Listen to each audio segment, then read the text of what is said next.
আপনাদের নতুন রুমমেট। মানে আর কেউ ছিল না?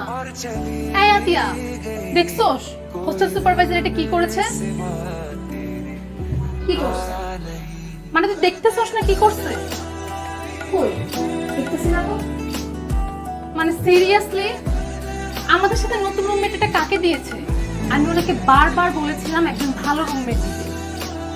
আচ্ছা, ভালো না খারাপ সেটা কিভাবে বুঝবি? মানে তুই এখনো বুঝতেছিস না? চল এখনই হোস্টেল সুপারভাইজার রুমে যাবো, গিয়ে কমপ্লেইন করবো আমরা। আমি করতেছি, আমি যেতে পারবো না। আর তোর সমস্যা হলে তুই যা, আমি যেতে পারবো না। আর এর মধ্যে আমাকে টানিস না।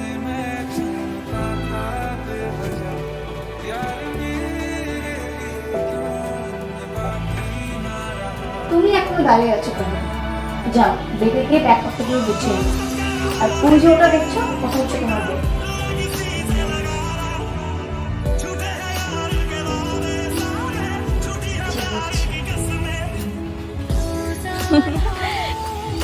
ওই ঠিক আছে এটা।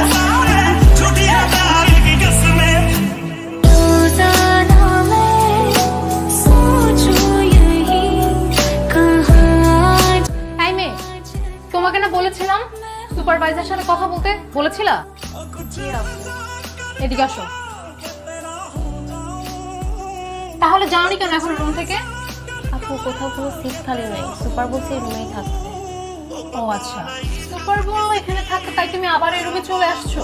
আর আমি যে তোমাকে এই রুম থেকে যেতে বললাম সেটা? আপু আমি বলছিলাম সত্যি, অন্য কোনো রুমে সিট খালি থাকলে আমি নিজেও চলে যেতাম। অন্য কোনো রুমে সিট আছে কি নাই সেটা আমার দেখার বিষয় না। তোমার সাথে আমি রুম শেয়ার করতে পারবো না, তুমি এই রুম থেকে বেরো।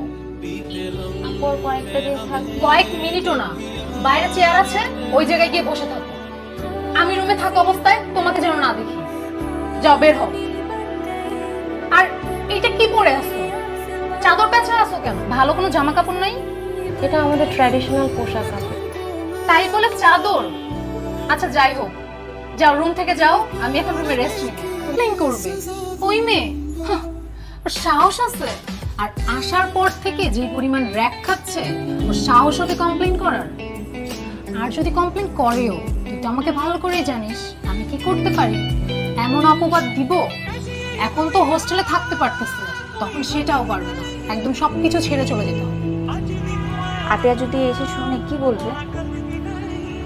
আমি তো চাই ওরা সহ বের করে দিতে, কিন্তু এখন ওকে তো বের করতে পারবো না, তাই এটাকেই বের করে দিলাম। তারপরও বাবা, আতিয়া থেকে সাবধান।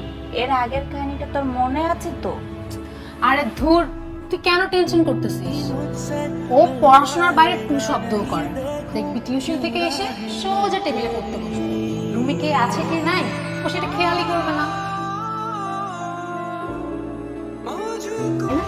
না আপু, আমি নিচ থেকে আসছি। আমি সব জানি।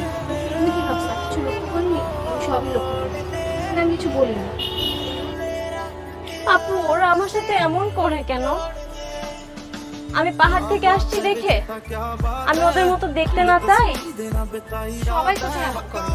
তোর সাথে আরো মেয়েরা আছে, তারা কি তোমার সাথে এরকম করে? না। তাহলে দুই একজনের কথায় তুমি কেন কষ্ট পাচ্ছ?